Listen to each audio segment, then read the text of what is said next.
আমন্ত্রণ সকাল ৯টার নিউজে, সাথে আছি আমি তাসলিমা তিথি। ২১ আগস্ট গ্রেনেড হামলার ঘটনায় দায়ের হওয়া মামলায় বিএনপির ভারপ্রাপ্ত চেয়ারম্যান তারেক রহমান সহ আসামিদের খালাস করে হাইকোর্টের দেওয়া রায়ের বিরুদ্ধে রাষ্ট্রপক্ষের করা আপিলের উপর রায় ঘোষণা করা হবে আজ। বৃহস্পতিবার ধার্য দিনে প্রধান বিচারপতি সৈয়দ রেফাত আহমেদের নেতৃত্বাধীন ৬ সদস্যের বিচারপতির বেঞ্চে এই রায় ঘোষণা করা হবে।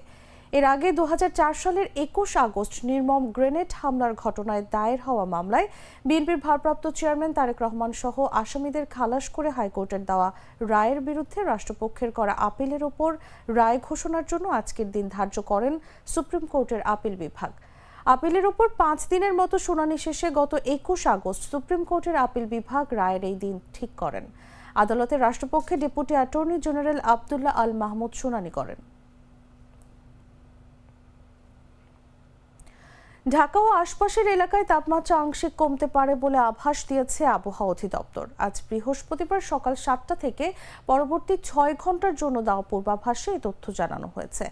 এতে আরও বলা হয়েছে, আকাশ মেঘলা থেকে অস্থায়ীভাবে মেঘলা থাকতে পারে। এছাড়া হালকা বৃষ্টি হতে পারে। পাশাপাশি দক্ষিণ বা দক্ষিণ পূর্ব দিক থেকে ঘন্টায় ১০ থেকে ১৫ কিলোমিটার বেগে বাতাস বয়ে যেতে পারে। এ সময় দিনের তাপমাত্রা হালকা কমতে পারে। এদিকে সকাল ৬টায় ঢাকায় তাপমাত্রা রেকর্ড করা হয়েছে ২৬.৪ ডিগ্রি সেলসিয়াস। এ সময় বাতাসে আর্দ্রতার পরিমাণ ছিল ৯৩%।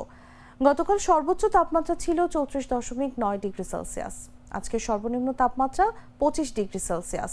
গত ২৪ ঘন্টায় ঢাকা ও আশপাশে ২১ মিলিমিটার অর্থাৎ মাঝারি বেগে বৃষ্টি হয়েছে।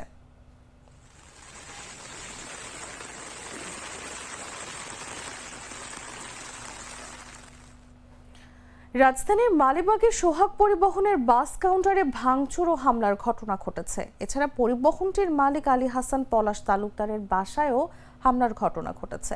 সন্ত্রাসীদের ধারালো অস্ত্রের কোপে আলী হাসান পলাশ তালুকদার ও তার ব্যক্তিগত গাড়ি চালক মামুন গুরুতর আহত হয়েছেন। বুধবার রাত 11:30টার দিকে ঘটনা ঘটে। এতে কাউন্টারের বেশ কয়েকজন কর্মচারী আহত হয়েছেন বলে দাবি কর্তৃপক্ষের। প্রত্যক্ষদর্শীরা জানান, মালিবাগ সোহাগ পরিবহনের কাউন্টারের সামনে দাঁড়িয়ে সিগারেট খাচ্ছিলেন দুই যুবক। এ সময় কাউন্টার কর্তৃপক্ষ তাদের দূরে গিয়ে ধূমপান করতে বললে উভয় পক্ষের মধ্যে বাকবিতণ্ডা শুরু হয়। পরবর্তীতে ওই দুই যুবক আরও কয়েকজনকে ঘটনাস্থলে ডেকে আনেন। তারা হঠাৎ করেই কাউন্টারে হামলা ও ভাঙচুর করেন। এতে কাউন্টারের গ্লাস ও আসবাব ক্ষতিগ্রস্ত হয়। সোহাগ পরিবহন কাউন্টারের দায়িত্বপ্রাপ্ত কর্মকর্তারা জানান, এই ঘটনায় তাদের অন্তত কয়েকজন কর্মচারী আহত হয়েছেন। তাদের মধ্যে একজনকে ছুরিকাঘাত করা হয়েছে। বর্তমানে আহতরা সিরাজুল ইসলাম মেডিকেল সহ স্থানীয় বিভিন্ন হাসপাতালে চিকিৎসা নিচ্ছেন।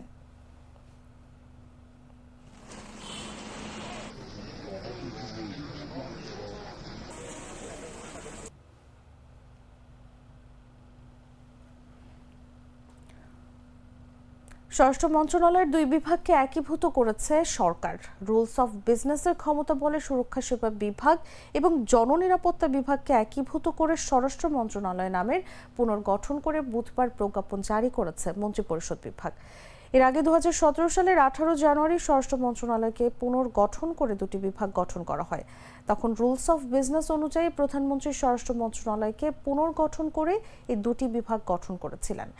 কাজের সুবিধার্থে স্বরাষ্ট্র মন্ত্রণালয়কে দুভাগ করা হয় বলে তখন জানানো হয়েছিল। সমন্বয়ের সুবিধা ও কাজে গতিশীলতা আনতে গত বছরের ৩ নভেম্বর দুই বিভাগকে এক করার অনুশাসন দেন প্রধান উপদেষ্টা ডক্টর মোহাম্মদ ইউনূস।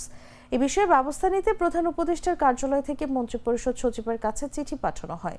সম্প্রতি প্রশাসনিক উন্নয়ন সংক্রান্ত সচিব কমিটিতে বিষয়টি অনুমোদন দেওয়া হয়। Vision Fridge 100% কপার কন্ডেন্সারে তৈরি ভিশন ফ্রিজ, তাই গুণে মানে অটুট থাকে বছরের পর বছর। Vision Fridge। BNP chairperson Khaleda জিয়ার সঙ্গে বিদায়ী সাক্ষাৎ করেছেন ঢাকায় নিযুক্ত ফ্রান্সের রাষ্ট্রদূত মেরি মাজদোপুই। বুধবার রাত ৯টার দিকে রাজধানীর গুলশানে খালেদা জিয়ার বাসভবন ফিরোজায় এই সাক্ষাৎ হয়। সাক্ষাৎকালে বিএনপির স্থায়ী কমিটির সদস্য ডক্টর আব্দুল মঈন খান ও চেয়ারপারসনের ব্যক্তিগত চিকিৎসক এজেড জাহিদ হোসেন উপস্থিত ছিলেন। বৈঠক শেষে আনুষ্ঠানিকভাবে কোনো পক্ষ থেকে কিছু বলা হয়নি। তবে সূত্রে জানা গেছে, প্রায় ১ ঘণ্টা ব্যাপী এই বৈঠকে দ্বিপাক্ষিক সম্পর্ক, সমসাময়িক রাজনৈতিক পরিস্থিতি ও পারস্পরিক স্বার্থ সংশ্লিষ্ট বিষয় নিয়ে আলোচনা হয়। বিদায়ী রাষ্ট্রদূত হিসেবে মেরি মাজদোপুই খালেদা জিয়ার সুস্বাস্থ্য কামনা করেন। এবং ভবিষ্যতে বাংলাদেশের অগ্রযাত্রায় ফ্রান্সের সহযোগিতা অব্যাহত থাকবে বলে আশ্বাস দেন। অন্যদিকে খালেদা জিয়া ফ্রান্সের প্রতি কৃতজ্ঞতা প্রকাশ করে বলেন, বাংলাদেশের গণতন্ত্র উন্নয়নের জন্য আন্তর্জাতিক সম্প্রদায়ের গঠনমূলক ভূমিকা সবসময় গুরুত্বপূর্ণ।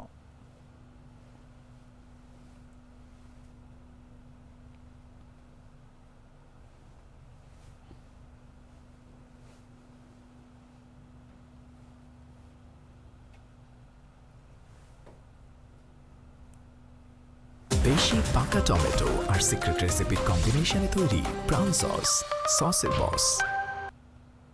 জানাবো আন্তর্জাতিক সংবাদ।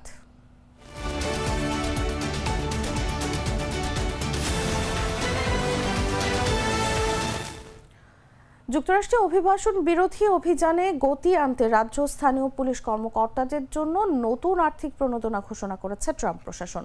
অভিবাসী আটক অভিযানে সহায়তা করলে প্রতি কোয়ার্টারে সর্বোচ্চ $1000 পর্যন্ত বোনাস পাবেন কর্মকর্তারা। মঙ্গলবার দেশটির স্বরাষ্ট্র মন্ত্রণালয় জানায়, যেসব পুলিশ কর্মকর্তা মার্কিন ইমিগ্রেশন অ্যান্ড কাস্টমস এনফোর্সমেন্টের সঙ্গে অভিবাসী গ্রেফতারের অনুমতি পেয়েছেন তারা এই বোনাসের আওতায় থাকবেন। বর্তমানে 40টি অঙ্গরাজ্যে প্রায় 8500 কর্মকর্তা 287G প্রোগ্রামের আওতায় কাজ করছেন, যা স্থানীয় ও রাজ্য পর্যায়ে পুলিশকে অভিবাসন আইন প্রয়োগের ক্ষমতা দেয়। আইসিই জানায়, কর্মকর্তারা কত শতাংশ অভিবাসী আটক অভিযানের লক্ষ্যমাত্রা পূরণ করতে পেরেছেন তার উপর নির্ভর করে বোনাসের অঙ্ক $500 থেকে $1000 মধ্যে হবে। এর বাইরে আরও 2000 কর্মকর্তা এই প্রোগ্রামের প্রশিক্ষণ নিচ্ছেন। স্বরাষ্ট্র মন্ত্রণালয়ের বিবৃতিতে জানানো হয়, এই উদ্যোগের মাধ্যমে শুধু বোনাসই নয়, কর্মকর্তাদের বেতন, সুবিধা ও অতিরিক্ত কাজের পারিশ্রমিকের কিছু অংশ সরকারি তহবিল থেকে বহন করা হবে।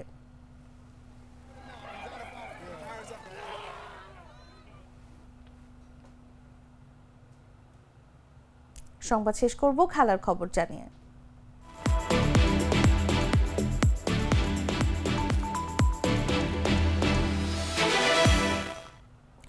সিলেট আন্তর্জাতিক ক্রিকেট স্টেডিয়ামে তৃতীয় টি-20 ম্যাচটি বারবার বৃষ্টির বাধায় পড়ে শেষ পর্যন্ত পরিত্যক্তই হয়ে গেল। ম্যাচ শুরুর কিছুক্ষণ পর একবার বৃষ্টির কারণে ম্যাচ বন্ধ ছিল প্রায় 40 মিনিট। এবার প্রথম ইনিংসের শেষ দিকে এসে আবারও বৃষ্টির কবলে পড়ে ম্যাচটি, যেখান থেকে পুনরায় আর ম্যাচটি শুরুই করা গেল না। দ্বিতীয়বার বৃষ্টি আসার আগ পর্যন্ত বাংলাদেশের রান ছিল 18.2 ওভারে 4 উইকেট হারিয়ে 164। 20 রানে জাকির আলী অনিক এবং 11 বলে 22 রানে ব্যাট করছিলেন নুরুল হাসান সোহান। দীর্ঘক্ষণ বৃষ্টির কারণে শেষ পর্যন্ত মাঠ খেলার অনুপযোগী হয়ে যায় এবং ম্যাচটি পরিত্যক্ত ঘোষণা করেন ম্যাচ রেফারি নিয়ামুর রশিদ রাহুল। তৃতীয় ম্যাচটি বৃষ্টিতে পরিত্যক্ত হলেও আগেই সিরিজ নিশ্চিত করে ফেলেছিল বাংলাদেশ। প্রথম দুটি ম্যাচই জিতেছিল টাইগাররা। শেষ পর্যন্ত সিরিজে বাংলাদেশের জয় হলো 2-0 ব্যবধানে।